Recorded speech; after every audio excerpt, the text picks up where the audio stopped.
जिसके बगैर सच पूरा नहीं होता, वो है अर्ध सत्य।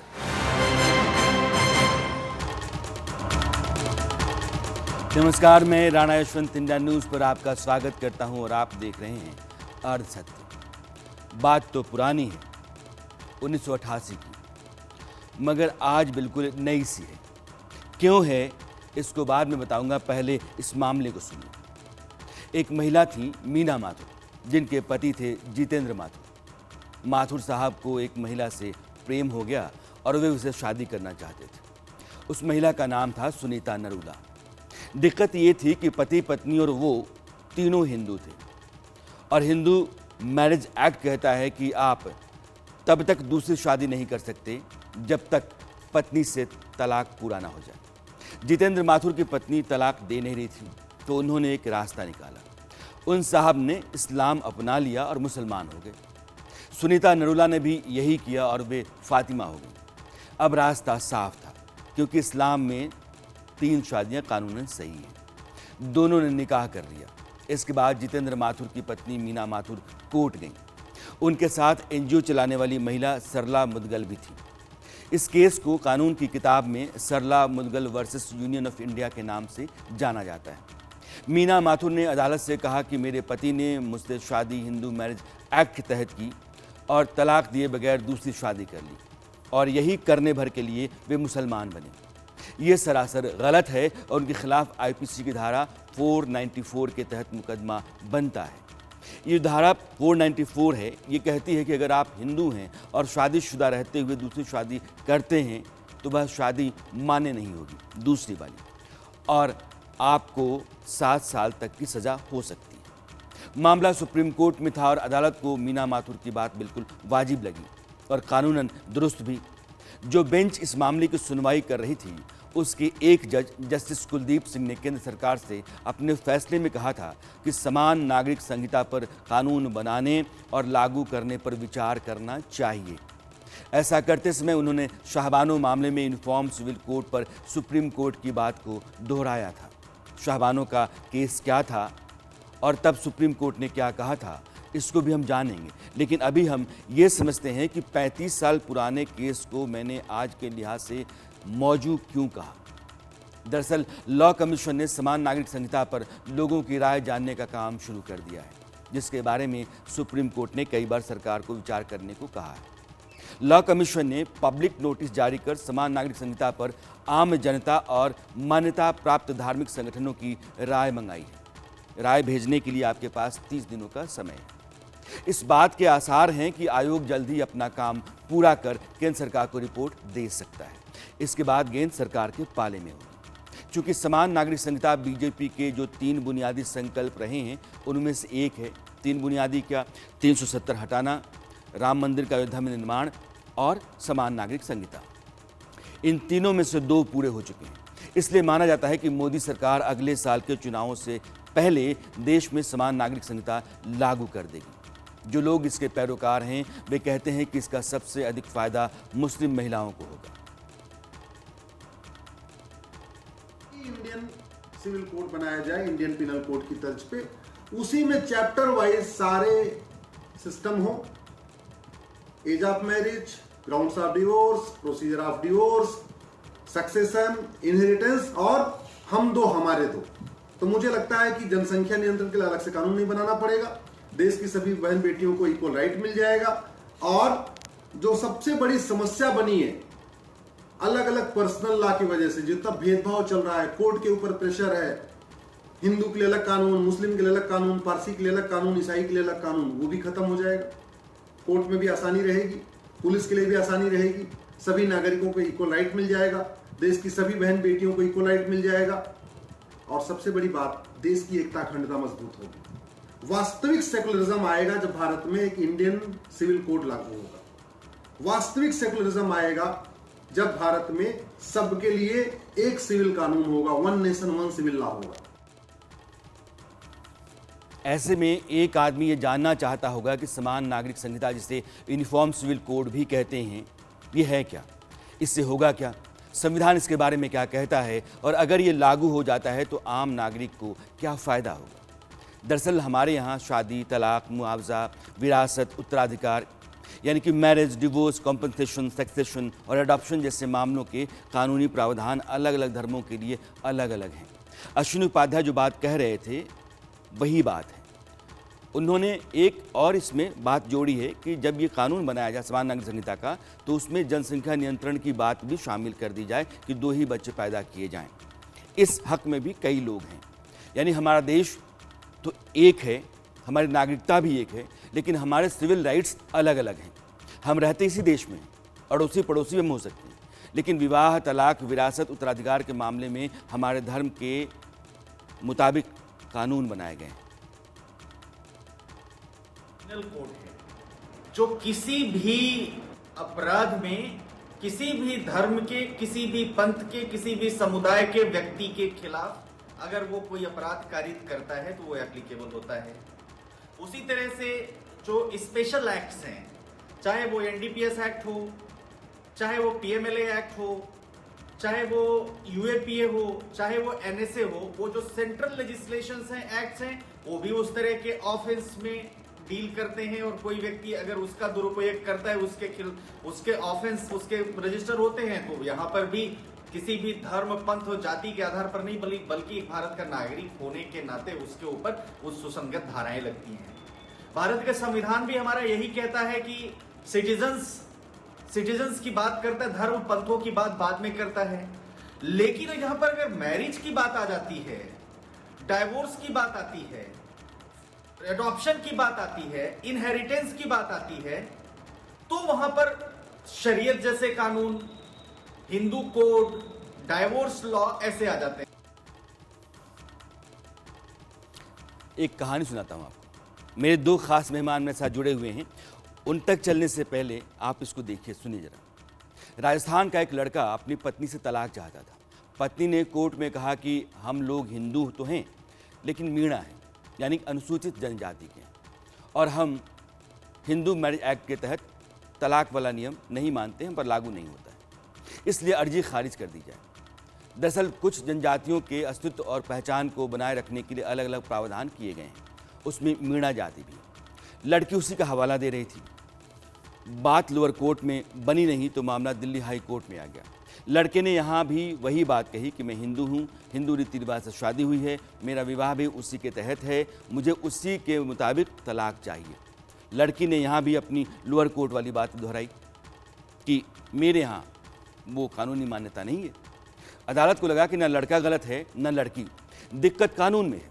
मामले की सुनवाई कर रही दिल्ली हाई कोर्ट के जज प्रतिभा सिंह ने कहा कि बदलते हुए समय के साथ जाति, धर्म और समुदाय की बाधाएं मिट रही हैं। ऐसे में शादी और तलाक जैसे मामलों को लेकर जो पुराने कानून हैं उनमें दिक्कत आ रही है। लिहाजा सरकार को अब संविधान में समान नागरिक संहिता को लागू करने पर विचार करना चाहिए। यानी कि जो बात जितेंद्र माथुर और मीना माथुर के केस में सुप्रीम कोर्ट ने कही, वही बात इस मामले में दिल्ली हाई कोर्ट ने कही। ये मामला जुलाई 2021 का है। अब स्थितियां आपके सामने थोड़ी हद तक साफ हो गई होंगी कि समान नागरिक संहिता की जो पैरोकारी है वो क्यों की जा रही है। और 2 खास मेहमान मेरे साथ हैं। अश्विनी उपाध्याय, जिन्होंने बहुत सारी पिटीशन सुप्रीम कोर्ट में डाल रखी हैं, उनमें से एक अहम जो याचिका है वो यही है समान नागरिक संहिता की, अश्विनी उपाध्याय की तरफ से। और मौलाना शहाबुद्दीन रिजवी साहब हैं, आप इस्लामिक स्कॉलर हैं। आप दोनों लोगों का बहुत बहुत स्वागत है। अश्विनी जी, एक आम आदमी, बहुत साधारण आदमी जो इस देश में गांव तबके में कहीं बैठा हुआ होगा और आपको सुन रहा होगा, वो ये जानना चाहता होगा कि ये कानून जिसको संविधान कहता है कि सत्ता पर यह निर्भर करता है कि जब भी समय उचित लगे तो उसको लागू कर दिया जाना चाहिए, जिसके बारे में अम्बेडकर साहब ने पैरवी की कि जब तक स्त्रियों को पुरुषों के बराबर का अधिकार नहीं होता है तब तक संविधान सही मायनों में लागू नहीं होता है। एक आम आदमी के लिहाज से समान नागरिक संहिता को आप कैसे रखना चाहते हैं, क्यों जरूरी है, ये सिर्फ बताने के अंदाज में। राणा जी, बहुत ही महत्वपूर्ण विषय है। समान नागरिक संहिता के आने से जो धार्मिक रीति रिवाज है उन पे कोई बदलाव नहीं आएगा। हिंदू जैसे 7 फेरे लेते हैं 7 फेरे लेंगे, मंदिर जैसे जाते हैं मंदिर में वैसे ही जाएंगे, पूजा पाठ जैसे करते हैं वैसे ही करेंगे, मुस्लिम्स जैसे नमाज पढ़ते हैं, अजान देते हैं, रोजा रखते हैं, निकाह सब वैसे ही चलता रहेगा, इसमें कोई फर्क नहीं पड़ेगा। केवल आएगा वो इश्यूज जो ह्यूमन राइट के हैं, जो सिविल राइट के हैं और इकोनॉमिक राइट के हैं। 3 राइट की बात मैं कर रहा हूं, civil right, human right, economic right. जैसे शादी विवाह की उम्र कितनी हो, ये धार्मिक मामला नहीं है। शादी विवाह की उम्र कितनी हो ये इस बात पे है कि आज की डेट में, आज के परिवेश में कितनी उम्र में आदमी फिजिकली और मेंटली मैच्योर हो रहा है। तो WHO कह रहा है, NHRC कह रहा है, बहुत सारे एक्सपर्ट कह रहे हैं कि भाई 20 साल के पहले प्रेगनेंसी ठीक नहीं है। इसलिए शादी विवाह में सबकी उम्र अगर 20 साल हो जाती है, देश की सभी बहन बेटियों की जो मिनिमम एज ऑफ मैरिज है 20 साल हो या 18 साल हो, जो भी हो, वो हिंदू, मुस्लिम, पारसी, ईसाई की सबकी अगर मिनिमम एज ऑफ मैरिज बराबर हो जाती है, इसमें कोई धार्मिक कोई इंटरफेरेंस तो हुआ नहीं, किसी के मजहब में कोई इंटरफेरेंस हुआ नहीं। दूसरा, तलाक किस किस ग्राउंड पे होगा, अगर इसके लिए एक सबके लिए एक कानून हो जाता है तो भी कोई मजहब में इंटरफेरेंस नहीं हुआ। तलाक होगा कैसे, कोर्ट के जरिए होगा या पहले 2-3 लोग बैठेंगे, पंचायत करेंगे, आपस में बात करेंगे, माता पिता बैठेंगे, फिर कोर्ट में जाएगा या आर्बिट्रेशन में जाएगा। इसका एक अगर सबके लिए, हिंदू, मुस्लिम, पारसी, ईसाई के लिए एक नियम बन जाएगा, इसमें भी मजहब में कोई इंटरफेरेंस नहीं होगा। अगर शादी टूटती है तो गुजारा भत्ता कितना मिलना चाहिए, इसका अगर एक फार्मूला हो जाएगा और देश की सभी बहन बेटियों को गुजारा भत्ता मिलने लग जाएगा, इसमें भी कोई मजहब में इंटरफेरेंस नहीं आया। बच्चा गोद लेने का अधिकार सबको मिल जाएगा, इससे भी कोई मजहब इंटरफेरेंस नहीं आया। बच्चे के भरण पोषण का अधिकार सबको मिल जाएगा, इससे भी मजहब में कोई इंटरफेरेंस नहीं आया। विरासत का अधिकार, वसीयत का अधिकार सबके लिए एक समान हो जाएगा, कोई इससे भी मजहब में इंटरफेरेंस नहीं आएगा। एक पति एक पत्नी का नियम, यानी एक शौहर एक बीवी का नियम सबके लिए हो जाएगा, इसमें भी कोई मजहब में इंटरफेरेंस नहीं आएगा। और मैं तो कह रहा हूं कि इसको यूनिफॉर्म सिविल कोड या इंडियन या कॉमन सिविल कोड कहने के बजाय इसको इंडियन सिविल कोड कहिए। जैसा इंडियन पिनल कोड पहले से चल रहा है, एक इंडियन सिविल कोड लागू करिए, चैप्टर वाइज उसमें 11 चैप्टर डाल दीजिए और 11वां चैप्टर डालिए पॉपुलेशन कंट्रोल। बिल्कुल सही, सब लोग 2-2 बच्चे पैदा करें। आपकी बात मुझे लगता है कि आम आदमी ने सुनी समझी होगी। मौलाना शहाबुद्दीन रिजवी साहब, क्या दिक्कत है अगर हर आदमी को बराबरी का अधिकार मिल जाता है, शादी एक तरीके से, तलाक एक तरीके से, मुआवजा एक तरीके से, उत्तराधिकार एक तरीके से, तो दिक्कत क्या है? देखिए, इसमें 2-3 बुनियादी बातें हैं। पहली बात यह है कि अगर शरीयत का लिहाज पास रख करके सामान्य नागरिक संहिता बनता है तो उसमें कोई दिक्कत नहीं होगी। जैसा कि अभी अश्वनी उपाध्याय जी बता रहे थे, इनकी बातों को मैंने बहुत गौर से सुना, एक एक लफ्ज़ को मैंने बहुत गौर से सुना। जहाँ तक इनकी बात है, इनकी बातों में और इन्होंने जो बताया कि एक्शन सिविल कोड इस तरह होगा, तो इसमें भी कोई बहुत ज़्यादा दिक्कत नहीं आई और ये सब लोगों को काबिल कबूल भी होगा कुछ थोड़ी सी तरमीम और तब्दील के बाद में। मगर अभी लॉ कमीशन ऑफ इंडिया ने अभी कोई जो है अपना खाका पेश नहीं किया है। तो जिस तरीके से हमारे वकील साहब अभी बता रहे थे, तो आगे in law commission of India को चाहिए कि अपना खाका पेश करें। जिस तरह की जो बातें बताई हैं, इन बातों में अगर ये बातें ओपन हो जाती हैं और खाके में आ जाती हैं, सवाल ये है कि वो शरीयत हिंदू मैरिज एक्ट, इसके तहत नहीं, हिंदुस्तान के एक नागरिक के लिहाज से उसके जो नागरिक अधिकार हैं, सिविल राइट्स हैं, वो सही करें कि इंडियन सिविल राइट्स कहिए इसको, अगर वो सबके पास बराबर हैं तो उसमें शरीयत क्यों है, उसमें हिंदू मैरिज एक्ट क्यों है, उसमें क्रिश्चियंस के एक्ट क्यों हैं? वो तो एक नागरिक के लिहाज से जो ज़रूरी बुनियादी है, उस आधार पर कानून तैयार होगा। हाँ, तो मैं यही कह रहा हूँ कि इसका खाका तो पेश किया जाना चाहिए, उसके उसूल और ज़ाब्ते क्या होंगे, किस किस मज़हब के बारे में क्या क्या होगा, तो खाका जब पेश हो जाएगा तो लोगों की समझ में बात आ जाएगी और फिर कहीं विरोध नहीं होगा, कहीं मुखालफत नहीं होगी। अश्विनी जी कुछ कहना चाहते हैं? अश्विनी जी आप कहिए ताकि उसके बाद दर्शकों को मैं आगे लेके बढ़ूं। अभी मजमून जो है बंद लिफाफे में है जी। ठीक है। जानकारी नहीं है, पता नहीं है कि यकसा सिविल कोड में होगा क्या और वो किस तरीके से लागू करना चाहते हैं। तो इस सिलसिले में मैं समझता हूँ लॉ बहुत कमीशन गलतफहमियां या भी हैं। हिंदुस्तान की सरकार जब कानून बनाती है तो किसी जाति, धर्म, मजहब, पंथ के लिहाज से तो बनाती नहीं है। वो नागरिक की बेहतरी, उसकी सुरक्षा किस में है, इस लिहाज से बनाती है। अश्विनी जी कुछ कहना चाहते हैं आप?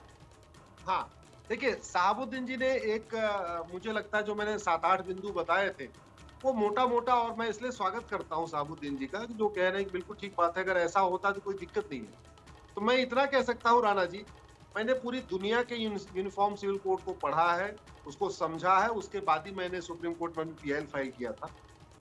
अमेरिका का पढ़ा है, फ्रांस का पढ़ा है, चाइना का पढ़ा है, दुनिया में जहां जहां चल रहा है उसको मैंने समझा है। इनफैक्ट वो वैसे ही है जैसा अपने देश में कि Indian penal code, actually uniform civil code कहने के बाद मुझे लगता है ज्यादा कंफ्यूजन हो रहा है, इसलिए तो मैं आज आपके माध्यम से भी कहता हूं और सरकार से भी निवेदन करता हूं, आप इसको यूनिफॉर्म सिविल कोड शब्द हटा दीजिए, आप कॉमन सिविल कोड शब्द हटा दीजिए, इसको इंडियन सिविल कोड कहिए। क्योंकि इंडियन पिनल कोड भारत में चल रहा है, कोई दिक्कत है नहीं, तो अगर इसका नाम इंडियन सिविल कोड रखा जाएगा शायद लोगों को कोई कंफ्यूजन नहीं होगा, लोग आराम से उसको डाइजेस्ट कर लेंगे। ये यूनिफॉर्म सिविल कोड में इतनी कंट्रोवर्सी हो गई कि जैसे उसका नाम आता है बड़ा कंट्रोवर्शियल हो जाता है। जी, इंडियन पिनल कोड में 23 चैप्टर है, 23 चैप्टर में अपराध के हिसाब से चैप्टर 1 ये, चैप्टर 2 ये, चैप्टर 3 ये, चैप्टर 4, इस तरीके से 23 चैप्टर है। वैसे ही एक इंडियन सिविल कोड बन जाएगा और ऐसा ही बनेगा, मैं आपको पूरी गारंटी के साथ कह सकता हूं, क्योंकि ऐसा तो है नहीं कि जो दुनिया में जो कुछ चल रहा है उससे बाहर जाके भारत में कुछ बनने वाला, वही बनने वाला जो अमेरिका में चल रहा है, फ्रांस में चल रहा है, यूरोप में चल रहा है, चाइना में चल रहा है, सिंगापुर में चल रहा है और कई सारे इस्लामिक कंट्रीज में भी चल रहा है, वही है भारत में भी बनने वाला, कुछ नया तो नहीं बनने वाला। अब कॉन्स्टिट्यूशन ये कहता है, कॉन्स्टिट्यूशन का preamble, we the people of India, यानी हम भारत के लोग इस संविधान को अडॉप्ट करते हैं, हम इस संविधान को अपने ऊपर अपनाते हैं। उसमें कहीं ये नहीं लिखा वी द हिंदूज या वी द मुस्लिम या वी द पारसी। आपकी सलाह अश्विनी जी की जो है वो है कि इंडियन सिविल कोड आप इसको कहिए, और मुझे लगता है कि वाजिब सलाह है, सरकार को उस पर भी गौर करना चाहिए। मैं आप दोनों मेहमानों के पास आऊँ उससे पहले कुछ बातें बताना चाहता हूँ कि संविधान जब बन रहा था, संविधान बनाने वाले डॉक्टर अंबेडकर वो मानते थे कि भारत में स्त्रियों को समानता का अधिकार दिलाने के लिए धर्म के नाम पर बनी व्यवस्थाओं और नियमों को कानून के जरिए ही सुधारा जा सकता है। शायद इसी मकसद से संविधान में ये लिखा गया कि राज्य यानी कि जो सत्ता है वह समूचे भारत में नागरिकों के लिए समान संहिता यानी कि यूनिफॉर्म सिविल कोड, जिसको अश्विनी उपाध्याय कहते हैं कि वो नहीं इंडियन सिविल कोड कहिए, उसको लागू करने का प्रयास करेगी। इसी को आर्टिकल 44 कहते हैं, जो संविधान के नीति निर्देशक तत्वों में आता है। अब इस बात को मैं आपको आगे बढ़ा के लेकर चलना चाहता हूं। कॉमन सिविल कोड की शुरुआत वहां से होती है जहां से शादी की बात चलती है, जो अश्विनी जी कह रहे थे। इसलिए हिंदुस्तान के सभी दर्शकों को आज इस शो के साथ जुड़े रहना चाहिए, क्योंकि यह हिंदुस्तान के हर एक नागरिक से संबंध रखता है। सबसे पहले यही मामला आता है कि शादी की उम्र क्या है, जो अश्विनी उपाध्याय जी कह रहे थे। एक तरफ सरकार ने कानून बना रखा है कि बाल विवाह नहीं होना चाहिए, दूसरी तरफ मुस्लिम पर्सनल लॉ में ये मानने की बाध्यता नहीं दिखती है कि बाल विवाह के लिए जो उम्र है उसकी मर्यादा का पालन किया जाए। अब आगे इसको जरा ठीक समझ लेते हैं। मान लीजिए कि एक जोड़ा है जो हिंदू है, दूसरा मुसलमान, तीसरा ईसाई और चौथा पारसी। ये चारों अपनी शादी खत्म करना चाहते हैं, यानी कि तलाक लेना चाहते हैं। जब ये कोर्ट पहुंचेंगे तो चारों के लिए नियम अलग अलग होंगे। हम कहते हैं कि हमारे संविधान है, सबके लिए बराबरी का अधिकार है, सब बराबर हैं कानून की नज़र में, लेकिन हमारे ज़िंदगी के जितने ज़रूरी फैसले हैं, मतलब शादी है, तलाक है, जायदाद का बंटवारा है, गोद लेना है, ये जितने भी मामले हैं ये धर्म के मुताबिक कानून के जरिए चलते हैं। जब आप कुछ मामलों को ठीक से जानते हैं, समझते हैं, तो लगता है कि ऐसा नहीं होना चाहिए। मसलन शाहबानों का, जिसका जिक्र मैंने शो की शुरुआत में किया था और कहा था कि इस पर चर्चा करूंगा, तो अब उसको लेते हैं। सच पूछिए तो यूनिफॉर्म सिविल कोड को लेकर चर्चा इस देश में जो शुरुआती चर्चा थी इसी मामले से होती है। 1985 में सुर्खियों में मामला आया। इंदौर के एक वकील थे मोहम्मद अहमद खान, उन्होंने अपनी बीबी शाहबानों को तलाक दिया और जब वो 62 साल की हो गई थी, उनके 5 बच्चे थे। शाहबानों का मामला सुप्रीम कोर्ट पहुंचा और वहां उन्होंने कहा कि मेरे और मेरे बच्चों के भरण पोषण के लिए मेरे पति को गुजारा भत्ता देना चाहिए। लेकिन उनके पति कह रहे थे कि हमारा निकाह मुस्लिम पर्सनल लॉ के तहत हुआ है, जिसमें निकाह के वक्त मेहर की जो रकम तय होती है तलाक पर दी जाती है, मैंने दे दी है। तलाक के बाद 3 महीने तक जो भरण पोषण किया जाता है वह भी मैंने कर दिया है। इसलिए अब गुजारा भत्ता का तो कोई मामला बनता ही नहीं है और ना मुस्लिम पर्सनल लॉ ऐसा कहता है। जानते हैं शाहबानो हर महीने गुजारा भत्ता कितना मांग रही थी? 79 रुपये, सिर्फ 79 रुपये। सुप्रीम कोर्ट ने 1985 में फैसला सुनाया और कहा कि मुस्लिम पर्सनल लॉ अपनी जगह, लेकिन एक बुजुर्ग पत्नी जो 5 बच्चों के साथ रह रही है उसे गुजारे के लिए पैसा तो हर महीने देने होंगे और उसने रकम तय कर दी। इसके साथ ही कोर्ट ने यह भी कहा कि सरकार को कॉमन सिविल कोड के बारे में सोचना चाहिए। लेकिन अदालत के इस फैसले पर देश में सारे उलेमा और मौलाना ने आसमान सिर पर उठा लिया। देश की राजनीति में भूचाल आ गया और तब प्रधानमंत्री हुआ करते थे राजीव गांधी। उनको लगा कि एक बड़ा वोट बैंक हाथ से निकल जाएगा, इसलिए संसद में बाकायदा, चूंकि उनके पास प्रचंड बहुमत था, एक कानून बना करके उन्होंने सुप्रीम कोर्ट के फैसले को पलट दिया। शाहबानो का केस और आज की तारीख में लॉ कमीशन समान नागरिक संहिता को लेकर के लोगों की जो राय ले रहा है, इसके बीच में कितना वक्त गुजर गया है? 38 साल। 38 साल में वो मामला जहां का तहां खड़ा है। क्यों? क्योंकि कुछ लोग इसको चाहते नहीं, उसका विरोध चलता रहा और वोट की राजनीति चलती रही। इसमें एक बड़ा तबका है जो अपने हक से मारा जाता रहा। अश्विनी उपाध्याय ऐसे ही तबके की पैरवी करते हैं और बहुत सारे ऐसे लोग हैं मुस्लिम समाज में भी जो चाहते हैं कि नहीं, हक बराबरी का होना चाहिए। अश्विनी जी, एक सवाल मेरा है, एक मुस्लिम व्यक्ति है, उसके बेटा नहीं है, उसके बेटी है, बेटी के बेटा है, वो अपनी जायदाद अपने नातिन के नाम करना चाहता है या नाती के नाम, क्या वो कर सकता है?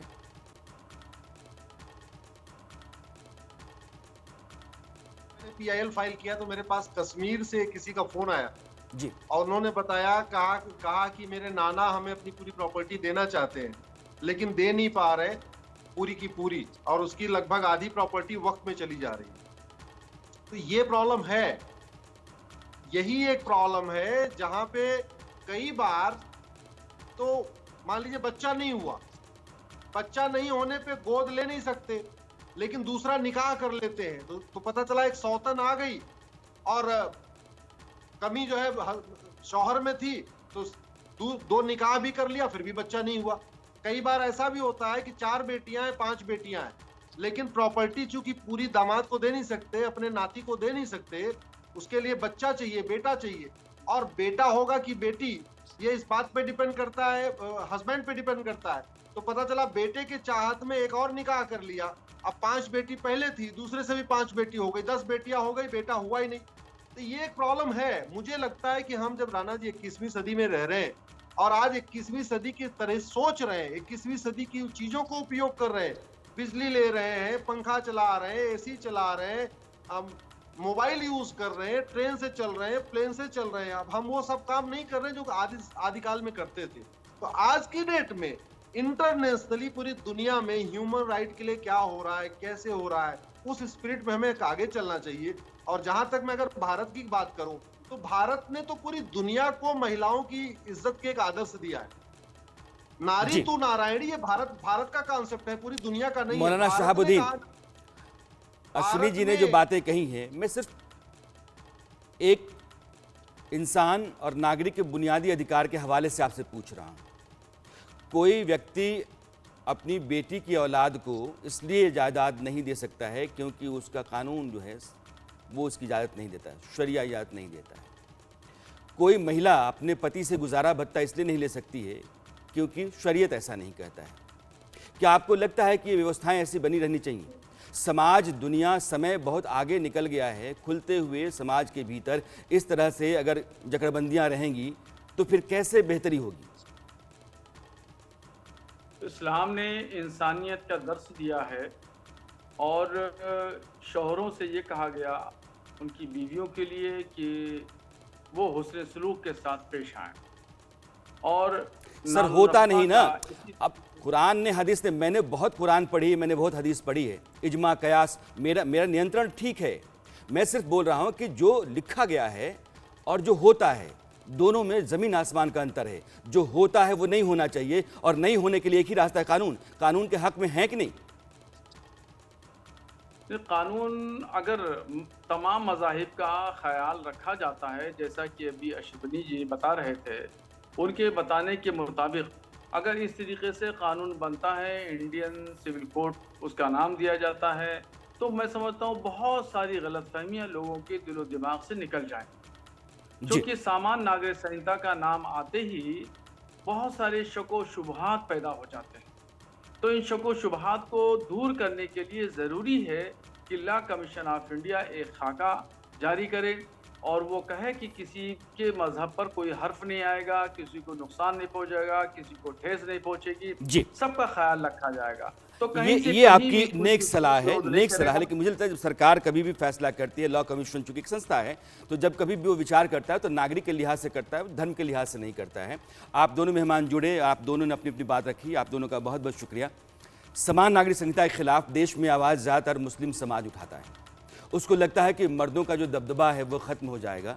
यही लोग पेच भी फंसाते हैं। दिलचस्प बात यह है कि यूनिफॉर्म सिविल कोड के पक्ष में और विरोध में जो लोग हैं, दोनों संविधान का हवाला देकर के ही अपनी बात को सही ठहराते हैं। मसलन जो लोग चाहते हैं कि समान नागरिक संहिता लागू की जाए, वे संविधान के आर्टिकल 14 को कोट करते हैं, सामने रखते हैं। उनका तर्क यह है कि आर्टिकल 14 देश में हर नागरिक को बराबरी का अधिकार देता है, चाहे वो किसी भी जाति, धर्म, पंथ, समुदाय का क्यों न हो। इस लिहाज से शादी, तलाक, जायदाद के बंटवारे जैसे मामलों में लड़के लड़कियों के पास बराबर का हक होना चाहिए। जो इसका विरोध करते हैं उनके मुताबिक वो आर्टिकल 25 को कोट करते हैं। विरोध करने वाले आर्टिकल 25 का हवाला देकर के वो कहते हैं कि चूंकि धर्म और धर्म में जो बातें लिखी गई हैं उनका पालन आदमी को करना चाहिए। आर्टिकल 25 को लेकर के इसलिए आते हैं कि यह भी मौलिक अधिकार है। 25 ये कहता है कि देश के नागरिक को किसी भी धर्म को मानने, उसका पालन करने और उसका प्रचार प्रसार करने का अधिकार है। इसी के नाम पर कहा यह जाता है कि जब कुरान शरिया में जीवन जीने का जो रास्ता तरीका बताया गया है उसका हम पालन करते हैं तो इसमें गलत क्या है? ये हमारा अधिकार है, संवैधानिक अधिकार है। मगर सवाल ये है कि पूजा पाठ, दान, दक्षिणा, ज़कात, इन सबको आप धर्म के दायरे में रखेंगे या फिर शादी, ब्याह, तलाक, उत्तराधिकार ये धर्म के दायरे में आएंगे? ये दोनों का घालमेल जो है वो मामला गड़बड़ करता है। अब आगे इन दोनों चीज़ों को मैंने आपके सामने रख दिया। सुप्रीम कोर्ट ने 2003 में जॉन व लम्पटन बनाम यूनियन ऑफ इंडिया का एक मामला था। उस मामले में कहा था कि आर्टिकल 25 धार्मिक स्वतंत्रता की गारंटी देता है, लेकिन आर्टिकल 44 सामाजिक संबंधों को निजी कानून से अलग करता है। आर्टिकल 44 वही प्रावधान है जो कहता है कि सरकार को समय आने पर समान नागरिक संहिता देश में लागू करनी चाहिए। उस बारे में सुप्रीम कोर्ट ने कहा था। कोर्ट कहता है कि शादी, तलाक, सक्सेशन, एडॉप्शन ये सब धार्मिक स्वतंत्रता के अंतर्गत नहीं होने चाहिए। इसके चलते बेहिसाब मुश्किलें हैं, मगर विरोध करने वाले अपना झंडा लिए खड़ा रहते हैं। अब आगे इसको मैं अगर जोड़ करके बताऊं आपको तो एक बात और बताना चाहता हूं और वो अहम है। हिंदुओं के लिए जो सिविल कानून हैं वो 1955-56 में बने। इसी के तहत सिख, बौद्ध, जैन ये तीनों आते हैं। हिंदू, सिख, बौद्ध, जैन हिंदू पर्सनल लॉ के तहत आते हैं। यानी कि 80% से ज़्यादा आबादी एक कानून के तहत है, बाकी जो आबादी है वो उस कानून के तहत क्यों नहीं है। जब समान कानून की बात मैं कर रहा हूं तो ऐसा नहीं कि हिंदू पर्सनल लॉ की बात मैं कर रहा हूं, बल्कि यह कानून नए सिरे से तैयार होगा। देश की सरकार करेगी, संसद करेगी। आपको पता है कि टर्की में, पाकिस्तान में, इराक में, बांग्लादेश में ये मुस्लिम देश है और यहाँ पर्सनल लॉ बहुत सुधार किए गए। यहाँ पॉलीगेमी या एक से अधिक विवाह और 3 तलाक जैसी कुप्रथाओं को ख़त्म कर दिया गया। मगर हम 1930 के दशक का कानून लेकर आज भी चल रहे हैं। इसका नुकसान क्या है, इसी को मैं समझाने की कोशिश में। अब फ़र्ज़ कीजिए कि किसी को गोद लेना है। एक हिंदू परिवार है और एक मुस्लिम परिवार है। अब दोनों की स्थिति कैसी है वो आप सुन लीजिए। अश्विनी उपाध्याय जो कह रहे थे कि एक नाना अपने नाती को अपनी जायदाद नहीं दे सकता अगर मुसलमान है तो, लेकिन हिंदू है तो दे सकता है। हमारे देश में एक जगह कॉमन सिविल कोड है और वह है गोवा। जब justice Bobde chief justice of India थे तो एक कार्यक्रम में गोवा गए हुए थे और वहाँ उन्होंने खुले मन से गोवा में कॉमन सिविल कोड की तारीफ की थी। उन्होंने ये भी कहा था कि देश के बुद्धिजीवियों को यहाँ आकर के देखना चाहिए कॉमन सिविल कोड कैसे काम करता है। अगर आप गोवा में हैं तो चाहे जिस धर्म के हैं, विवाह, तलाक, एडॉप्शन, सक्सेशन सबके कानून एक हैं सबके लिए। लेकिन देश के बाकी हिस्सों में इसकी बात वकालत चलती रही, हुआ कुछ नहीं। आज़ादी के बाद से आज तक संविधान में 125 बार या उससे अधिक संशोधन हो गए। 5 दफ़ा सुप्रीम कोर्ट का फैसला पलटा जा चुका है, लेकिन 7 बार सुप्रीम कोर्ट के कहने के बावजूद भी कॉमन सिविल कोड लागू नहीं किया गया। अब जब लॉ कमीशन रायशुमारी कर रहा है, इसके पहले भी रायशुमारियां हुई, लेकिन अब लग रहा है कि सरकार कानून को लेकर के आने की तैयारी में है। उत्तराखंड सरकार इस बारे में कमेटी बनाए, जस्टिस रंजना देसाई, और वो कमेटी लगातार अपनी बैठकें कर रही है, वो रिपोर्ट देने वाली है। और केंद्र सरकार बहुत हद तक उस रिपोर्ट का इंतजार कर रही है, क्योंकि उसी मॉडल पर वो देश भर में कॉमन सिविल कोड ला सकती है। और उत्तराखंड के कमेटी जो बनी हुई है कॉमन सिविल कोड के लिए, उसकी रिपोर्ट का इंतजार मध्य प्रदेश और गुजरात की सरकार भी कर रही है। तो बहुत हद तक इस बात की उम्मीद है कि उस रिपोर्ट के आधार पर गवर्नमेंट ऑफ इंडिया भी लॉ कमीशन जैसी ही अपनी बात रखेगा, रिपोर्ट सौंपेगा, उसके बाद सरकार कॉमन सिविल कोड की तरफ बढ़ेगी और उसमें उत्तराखंड की जो रिपोर्ट है कमेटी की, वो बहुत मददगार साबित होगी। हिंदुस्तान नई सदी में जा रहा है और नई सदी में खुले दिमाग, तरक्की पसंद लोगों के साथ देश को आगे ले जाना है, समाज में सबको बराबरी का हक देना है, तो इस देश में यूनिफॉर्म सिविल कोड बहुत ज़रूरी है। अरसत में आज इतना है। मेरी मुलाकात आपसे कल फिर होगी। सवाल कोई दूसरा होगा, मुद्दा कोई नया होगा। तब तक के लिए नमस्कार। वो आधा हिस्सा जिसके बगैर सच पूरा नहीं होता, वो है अर्ध सत्य।